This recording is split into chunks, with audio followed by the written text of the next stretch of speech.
Kabupaten Rembang adalah salah satu kabupaten yang berada di pesisir utara Pulau Jawa. Sebuah kabupaten kecil menjadi perbatasan antara Provinsi Jawa Tengah dan Provinsi Jawa Timur.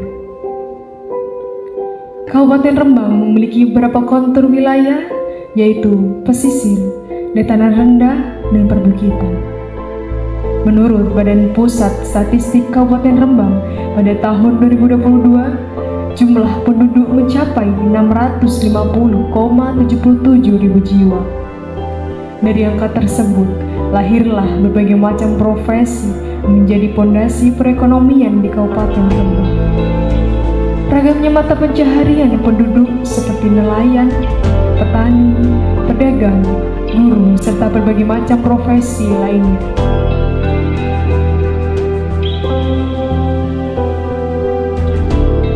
Maka dari itu, kami, pengurus cabang PMI Rembang, mendedikasikan waktu, pikiran dan tenaga kami untuk mencari tahu permasalahan serta keluh kesah dari berbagai macam lintas profesi yang ada di Kabupaten Rembang, yang kemudian kami kemas menjadi sebuah video dokumenter singkat yang kami beri judul Setitik Asa untuk Rembang.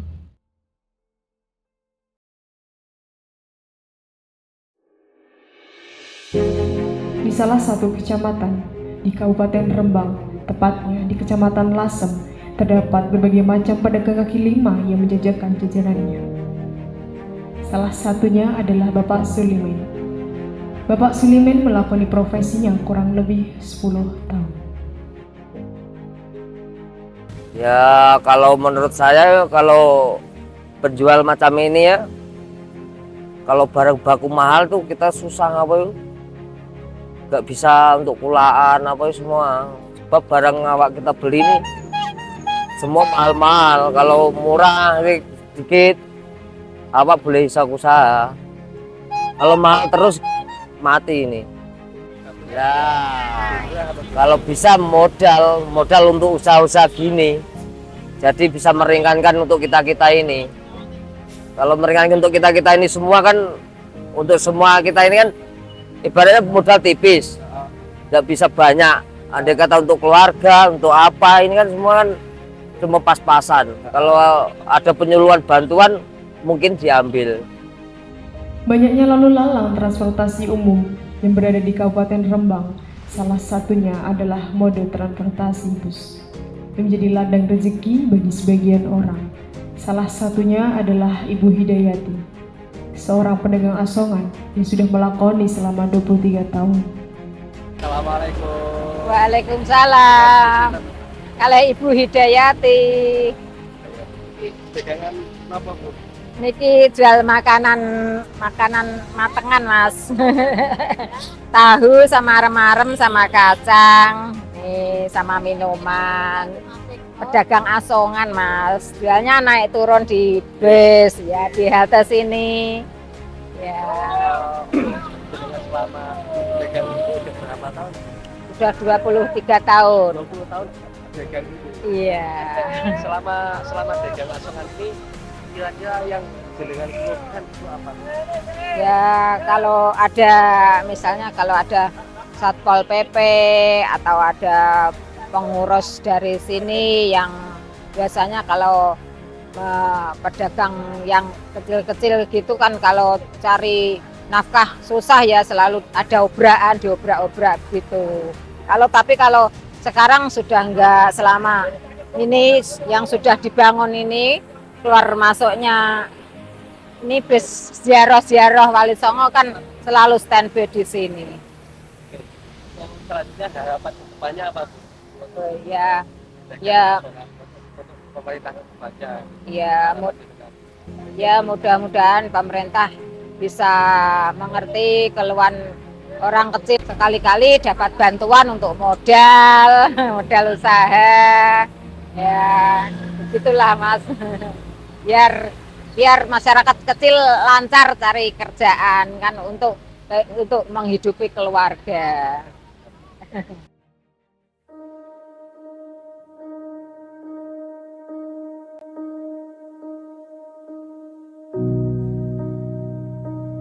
Rembang dikenal sebagai daerah maritim di pesisir utara Pulau Jawa. Karena faktor geografis itulah sebagian masyarakat memilih untuk menjadi seorang nelayan. Salah satunya adalah Bapak Nurjais. Beliau sudah melakoni pekerjaan selama kurang lebih 10 tahun. Assalamualaikum. Waalaikumsalam warahmatullahi wabarakatuh. Bapak Nurjais, Nelayan. nelayan. Sudah berapa tahun Pak untuk kerja di pekerjaan sebagai nelayan? Kurang lebihnya 10 tahun. Mayoritas wilayah sini itu kan nelayan, mata pencariannya. Jadi mau nggak mau kan kita harus mengikuti arus Ya, dari pemerintah juga kan.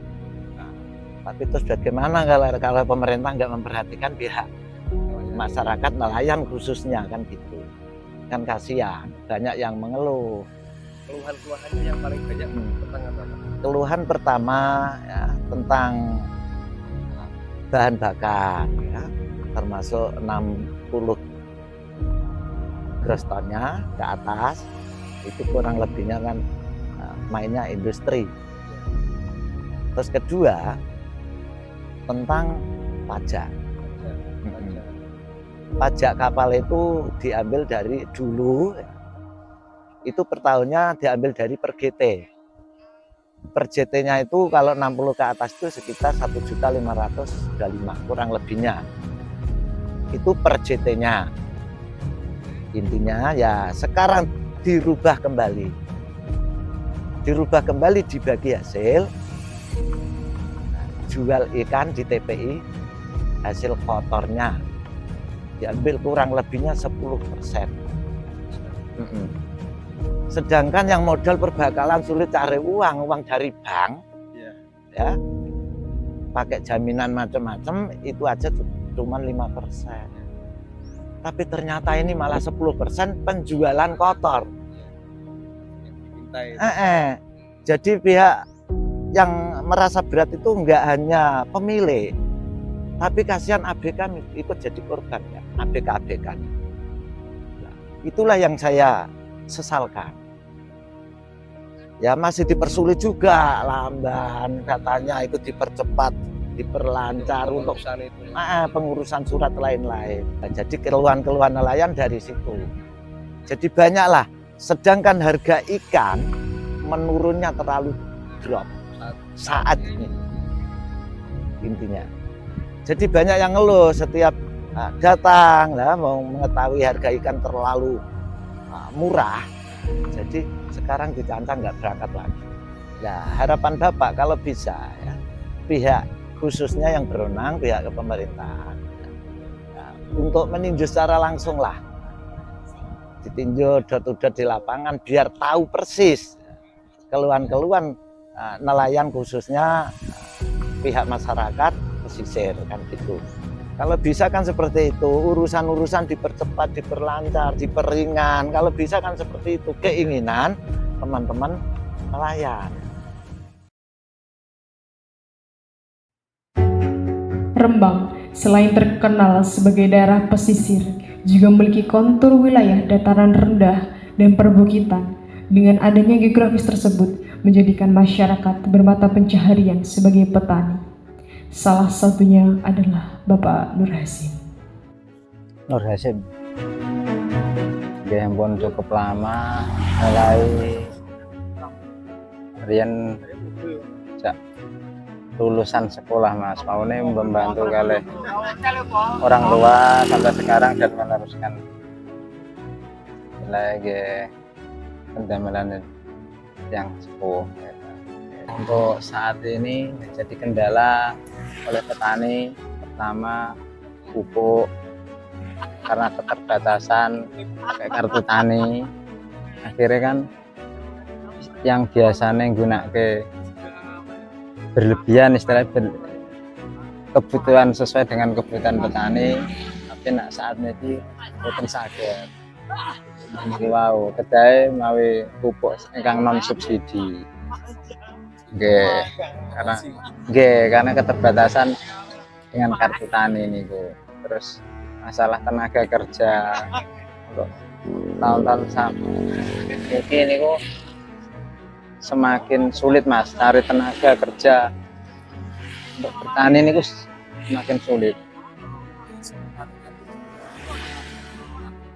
Biasanya ini di saat-saat panen raya ini kan harganya tetap hancur, enggak, terutama untuk tenaga tanam untuk saat ini semakin berkurang terus. Harapan dari kami untuk harga dari hasil pertanian untuk pemerintah itu menyeimbangkan lah, jadi sesuai dengan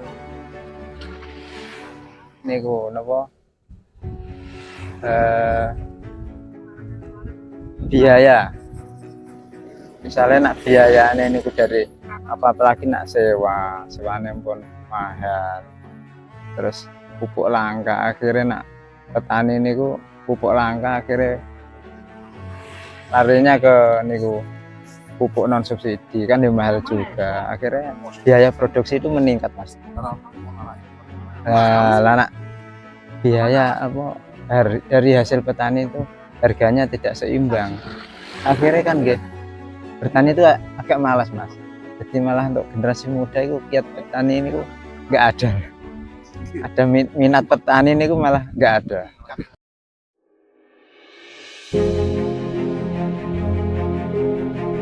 Selain pertumbuhan ekonomi, untuk menjadi sebuah daerah yang maju, salah satu sektor yang menjadi tolak ukur adalah pendidikan. Salah satu peran utama dalam dunia pendidikan adalah seorang guru. Ibu Saidah adalah seorang tenaga pendidik di salah satu SMK di Kecamatan Lasem. Saidah, dari Saidah.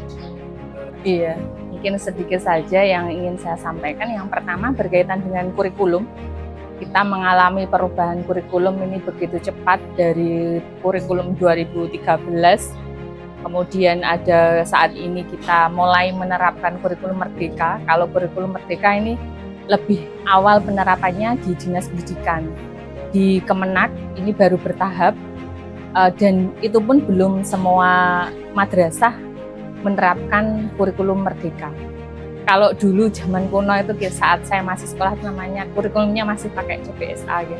Kemudian saat saya sudah mengajar ada KTSP. Kemudian berkembang lagi ada kurikulum 2013 ya. Yang terakhir sekarang kurikulum merdeka. Harapannya dari kurikulum merdeka ini kan pembelajarannya adalah center di siswa. Akan tetapi pada kenyataannya ini kita belum siap untuk kurikulum yang terbaru ini karena rata-rata siswa itu pasti masih menggantungkan diri terhadap guru. Padahal seharusnya kalau di kurikulum merdeka itu guru itu hanya sebagai fasilitator, mengantarkan siswa bagaimana dia ini mampu memahami dalam kegiatan pembelajaran itu dia mampu mencari sendiri, kemudian guru hanya mendampingi sehingga belajar ini tidak hanya di dalam kelas tetapi juga di luar kelas, dimanapun tempat adalah dianggap sebagai untuk tempat belajar, untuk mencari ilmu seperti itu. Tapi untuk penerapannya untuk benar-benar bisa sesuai dengan harapan itu karena kan dibutuhkan perangkat-perangkat tidak hanya teoritis saja, tetapi juga perangkat berupa sarana dan prasarana yang mendukung. Nah inilah yang menjadi PR besar bagi kita terutama yang ada di madrasah swasta. Kan sekarang semua sebagai digitalisasi gitu. Ya, itu yang masih kurang sekali sarana prasarana yang ada sehingga untuk bisa mencapai penerapan kurikulum merdeka ini belum bisa sesuai dengan harapan. Harapan saya pelatihan-pelatihan upgrading kompetensi guru yang ada di lingkungan madrasah. Untuk saat ini rata-rata ini yang melaksanakan adalah dari lembaga-lembaga swadaya istilahnya, bukan langsung dari pemerintah. Misalnya mungkin kalau di Kabupaten Rembang itu ada namanya Dewan Pendidikan ya. Nah, itu harapannya dari Dewan Pendidikan pun bisa memfasilitasi ini loh untuk ini pendidikan yang ada di Rembang gaungnya supaya terlihat. Oh, Dewan Pendidikan mengadakan kegiatan ini. untuk peningkatan pendidikan yang ada di Rembang, khususnya peningkatan atau upgrading bagi guru-guru maupun tenaga kependidikan yang ada di madrasah ataupun yang ada di luar madrasah. Seperti itu.